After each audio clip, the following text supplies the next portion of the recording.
Hello, my friends, and welcome to the Mid-Career GPS podcast. I'm your host, John Nerrell.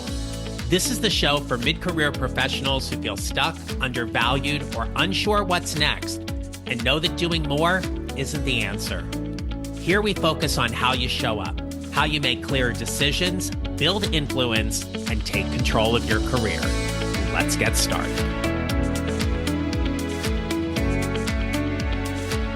This week's episode is near and dear to my heart because as someone who has led teams across multiple organizations, what I'm going to talk with you about today was an absolute non-negotiable.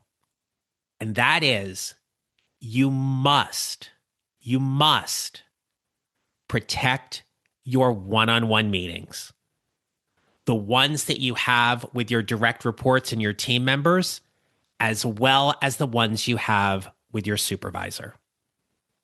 Now, whether you have direct reports or not, this episode is relevant to you because I'm going to talk to you about how consistent you are in keeping these meetings.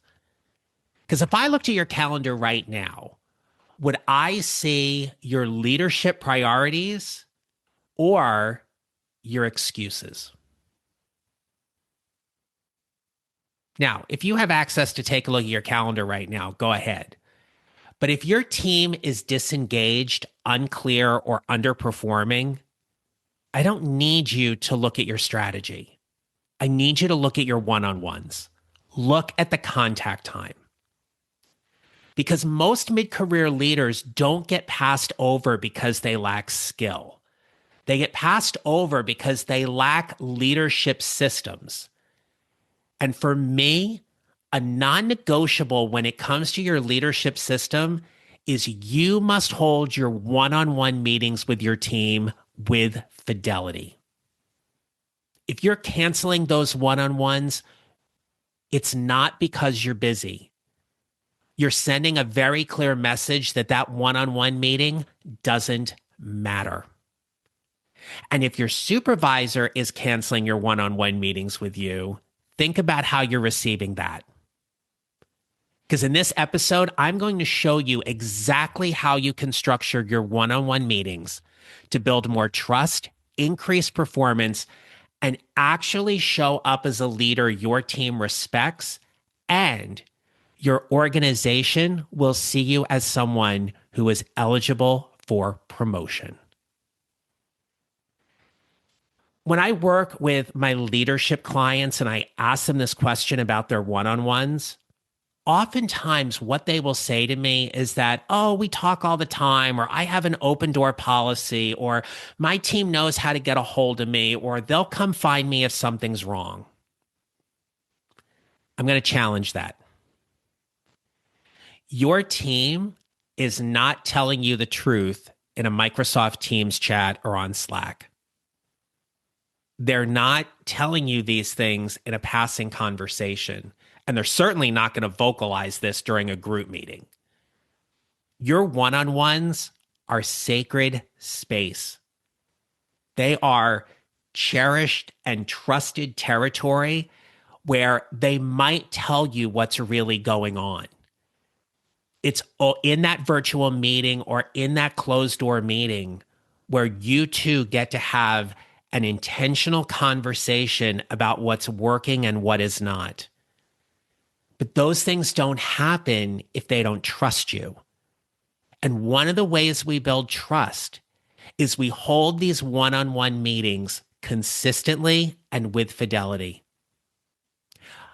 When I was leading a team of 28 people and I had 11 direct reports, I made a ground rule with all of them, which said, if I, for any reason, cancel our one-on-one meeting and do not reschedule it within 24 hours, put time on my calendar.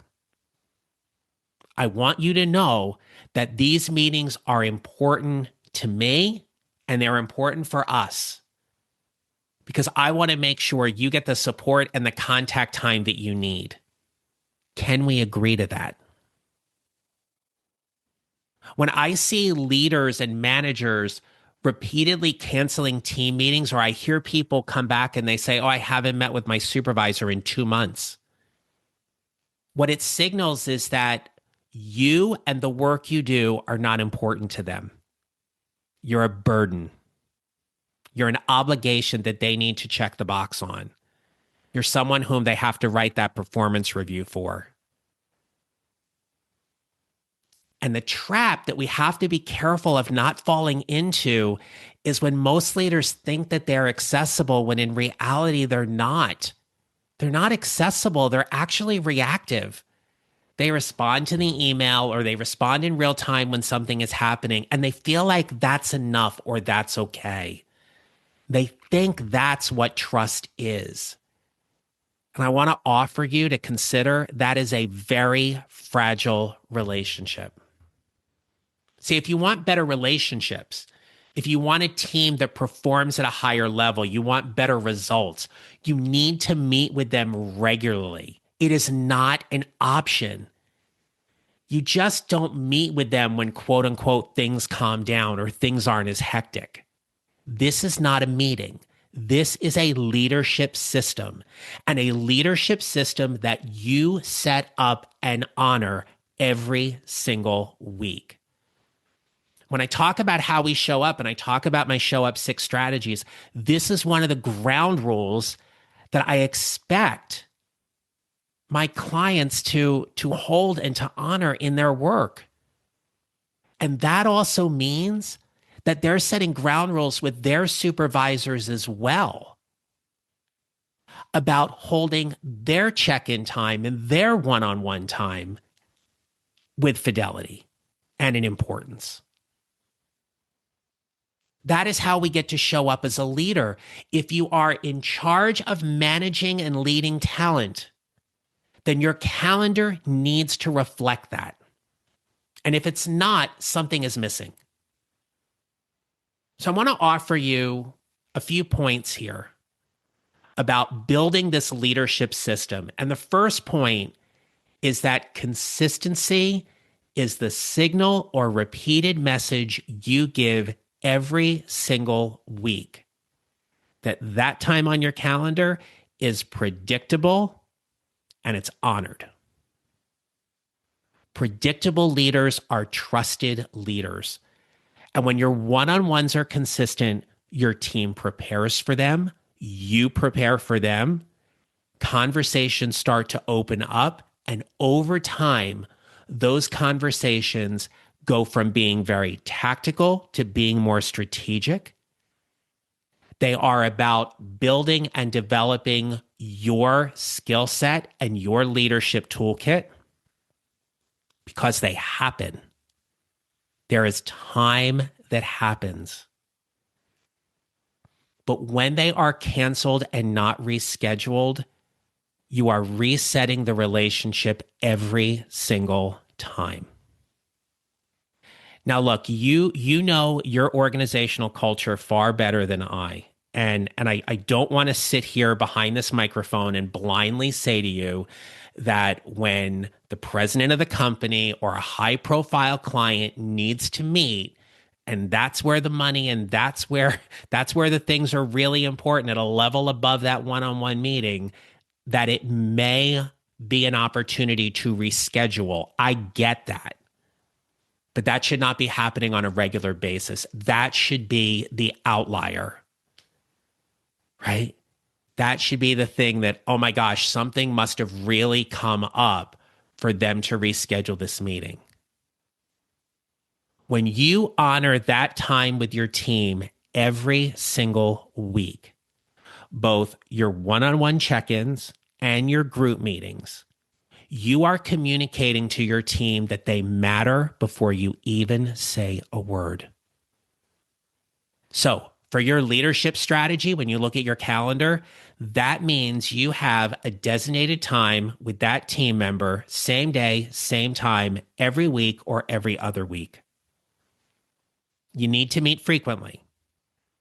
So what works best for you and your team? Is it every week or every other week? Please don't tell me it's every month. That's too much time passes.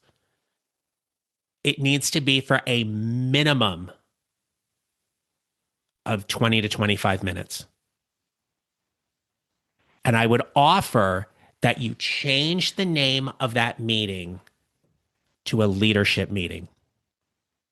Don't label it as a one-on-one or a check-in. You, as the team lead, have an opportunity to develop and grow the leadership skills within the members of your team. Language shapes behavior. And if you're sitting there and you're saying, but John, I've called this a one-on-one or a check-in meeting, it's just what we do. You have the ability to change that. It's your team. You get to change that. How consistent are you in honoring the time you are meeting with the people in your unit? Point number 2, stop managing work and start leading people. Most leaders use one-on-ones for status updates. And I get that in keeping the work flowing and moving, there is an element to that, and that on some level needs to happen. But it should not be the entire time for your leadership meeting. In fact, you could move those to an email leading up to your leadership meeting. Status updates can be done over email, Slack, dashboard, something like that. Your one-on-one should not be for tracking that kind of work. Your leadership meetings should be for talent development. So, if you're multitasking, come back to me because I'm going to give you a very simple one-on-one framework for creating your leadership meeting. And these are things that I would ask my team repeatedly. Okay, question 1. What's working well right now? Let's get a win. Let's get them some type of visibility and success or achievement that they can celebrate to go, okay, look, this is what's really working well right now. Question 2, where are you stuck or frustrated? The more trust you build, the more challenges will start to unfold or you'll be more aware of. And where they're stuck or frustrated might be within an organizational dynamic between the team members. It might be with a particular client. It might be with a particular system that they have to work with internally. But you as their leader want to know where they're stuck or frustrated because you're at a level that could potentially intervene and help them get some kind of resolution or solve that problem for them. You may not be able to, and you may know somebody who might be able to help them, but this is where the trust is key. You want to know where they're stuck or frustrated because I will tell you, and I know this from experience, the more intently you listen, the more curious you are when you ask them questions about where they are stuck or frustrated, you are actually having a retention conversation. Because if you value them and you appreciate the work that they do on a regular basis, the last thing you want is for them to leave and go somewhere else. So let's get real about the challenges they are facing and figuring out ways to solve them. The next question is one that I loved asking. What actually matters this week? Get their priorities.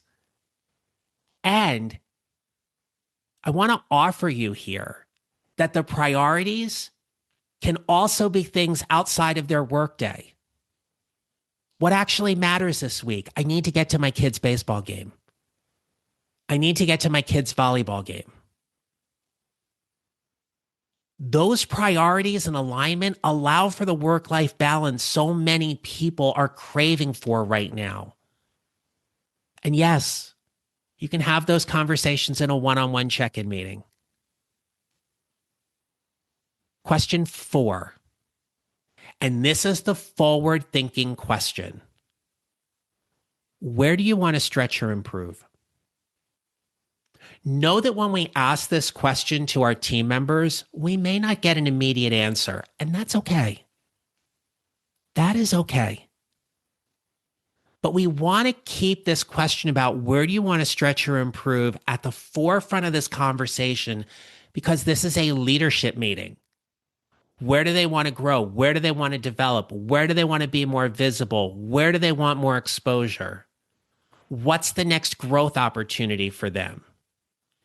If your one on ones do not include a growth question or conversation, you are not developing leaders. You are merely maintaining employees and doing the status quo. Number three, I touched on this before in terms of the challenge question, but you want to be able to use your leadership meeting as your early warning system. Your leadership meetings, your one on ones here are your risk management system. Because the more you listen, this is where you hear about their frustration, their misalignment, their burnout, their disengagement, their unhappiness, their resentment, their boundary violations. Because without these conversations, problems do not disappear. If you are not actively talking about these frustrations, they get hidden, they get suppressed, they build resentment, and then they show up as performance issues, resignations, and conflict. The question then becomes, why aren't you managing your team better? The question then becomes, why aren't you leading your team better? And I want to be clear in this. Yes, you will lose people off of your team. You should be losing people off of your team because they will find another opportunity. They will go to another company. They will move to a different division within the organization. Your job is not to hold them and keep them bound up in the confines of your team. Your responsibility is to grow and develop them so they are skilled up and ready for whatever is next. Do you want to be known as the leader inside of your organization that is developing top-notch talent to go to the next level? Or do you want to be known as the person in the organization that no one leaves your team? What a dead end that could be. So, as you build trust with your team members, and I can vividly remember when I started taking over this particular team that had to build trust over time. And I remember asking someone this question. I said, what's frustrating you right now in your job that would give you cause, reason, or concern to leave within the next 6 months?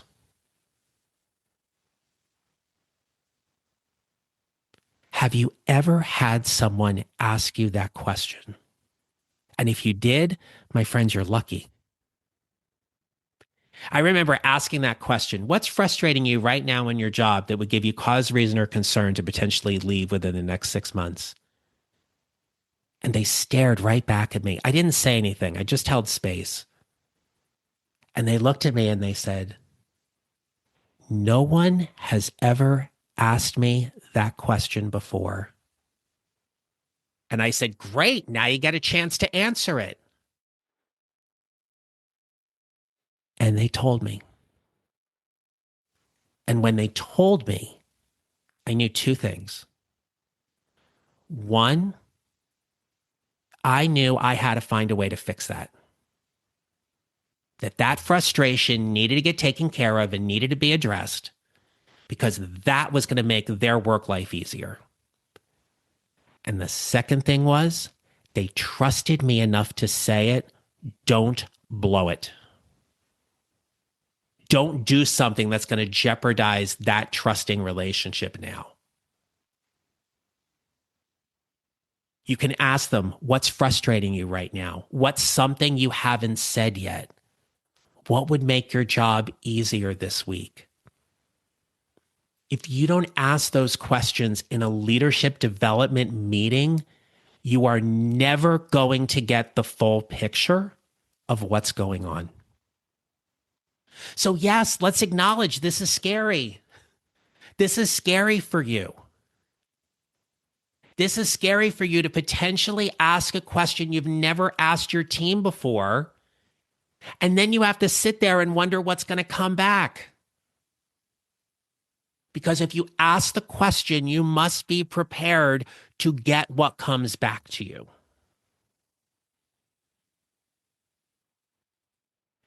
Here's what I want you to do this week. And I don't want you to do this next week or when things calm down or after vacation. This week, right now, is an action step because of you listening to this podcast. I want you to look at your recurring meetings with your team members. And I want you to schedule them out if you haven't already for the next 90 days. Rename them as leadership meetings or development meetings and send your team this very simple message. I am recommitting to our one-on-ones. This is your time. I want you to bring what matters. We are going to reframe these meetings as a leadership development conversation around your work and what potentially might be next for you. I've given you those 4 questions earlier about what to ask. And just to go back, what's working right now? Where are you stuck or frustrated? What actually matters this week? And where do you want to stretch or improve? And then you're going to conduct these meetings and you're going to track one thing. This is the only thing I want you to pay particular attention for in your leadership style and how you're facilitating these meetings. Here's the one thing you have to track. Are they talking more than you are? Because if you're talking more than 50% of the time during that meeting, you are controlling, you are not leading, you are not developing. You're having this check-in meeting with them so they can talk to you. They're bringing their issues, their concerns, their development issues, and you're having a conversation around that. Do not monopolize that conversation. It's their time. Yes, you want to make sure you get what you need out of that conversation as well. But build the relationship and the structure. I used to ask people on my team to send me an agenda 24 hours before their meeting. Some did, some didn't. But when they sent that to me 24 hours before their development meeting, I could prepare a little bit better. I knew what I was going to walk into. And sometimes we were going to have an intentionally difficult conversation, and that was okay, because at least I could be prepared for it. Look, for so many of you, you are heart-centered, empathic leaders. You care deeply about your team, your work. But just because you care more does not make you a stronger leader. You become a stronger leader because you operate differently. And your one-on-ones, my friends, they are either building your reputation or quietly destroying it. I have seen firsthand in my own work that when you start changing the way you do your one-on-ones, word travels quickly. Teams notice. And the teams that aren't doing things the way you are, they go to their managers or their leaders and they're like, well, I heard John's team was doing this. Why aren't we doing that? You control what's in your own house. So, as a takeaway from this episode, I want you to go back. I want you to take a look at your calendar. What have you canceled? What have you protected? And moving forward, I want you to do the best possible thing you can do to protect your one-on-one meeting time with your team members. And just as an aside here, when we talk about managing up and we talk about building the relationship that you have with your direct support, your superior supervisor, you can do the same thing with them. Hey, these one-on-one meetings are really important for me to check in with you. And this is how I'd like to make sure we're structuring these meetings and such. Would that work for you? Would that be okay? And I want you to know that I really appreciate and value our time together. I know you're busy, but if for any reason we have to reschedule, can we make it a point to reschedule our meeting as soon as possible that week? I want to make sure we're not letting too much time go by so our work continues to move forward. Hear what they have to say. More importantly, watch what they do. Okay? So if this episode resonated for you, I want you to take action on it immediately. And if you want to go deeper into this kind of leadership work, how you show up, how you lead, how you position yourself for what's next, this is what we get to do inside of the Show Up Leadership Lab. The Show Up Leadership Lab is my signature monthly membership community where for mid-career professionals, it is all about building your leadership toolkit and showing up for yourself, your career, your leadership, your organization, your loved ones, and showing up in different ways based on 6 core strategies to help you create whatever is next for you in your career. If you are tired of getting interviews and not getting promoted, if you are tired of putting yourself out there and not getting opportunities, if you are tired of thinking that your work is just going to speak for itself and nobody's knocking on your door to give you that next opportunity, my friends, the answer lies in how you show up. So every month we have a series of calls. You get more information when you join, but you can go to my website, johnneral.com/show up. Come on into the membership. Would love to have you there. All right. You've got some work to do. Hope you found this helpful. In the meantime, remember this. You will build your mid-career GPS 1 mile or 1 step at a time, and how you show up matters more than ever. Make it a great rest of your day. If you enjoyed this episode, don't keep it to yourself. Kindly share it with someone who needs it. And if you're tired of feeling stuck, overlooked, or underutilized in your career, go to my website, johnneral.com, to get started. There you'll find free resources, ways to work with me, and details about the Show Up Leadership Lab, my signature membership for mid-career professionals who want to lead better, get noticed, and elevate their career. All the links are in the show notes. You can grab what you need right there. Feel free to connect with me on LinkedIn.